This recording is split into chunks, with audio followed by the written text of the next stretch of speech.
Assalomu alaykum kichik do'stlar. Parvaz klubidan hammanglarga o'tliq salom. Ro'za etinglarga muborak bo'lsin. Bugun sizlar bilan ham bahrilanmoqchi bo'lgan kitobimiz O'sirg'oq chivin. Avtori Mikhail Askofer. Fransiya. Chivin kepinakka qaratib o'siribdi. Kepinakning qattiq achchig'i keldida uchib ketdi. Kengri ketgan yayloqda kepinak qo'ngan siriq gul silkindi. Gul bargisidagi shabnam tomchisi siyrilib tushdi. Shabnam tomchisida badallari o'l bo'lib ketgan qurut tuproqni teshib sakrab chiqdi. U qaramoqqa yolg'iz A harfiga o'xshaydi.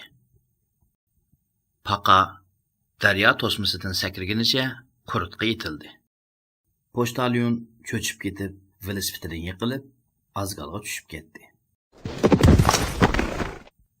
O't o'chirish xodimi mashinani jiddiy to'xtatib, pochtalyonni qutqizib oldi.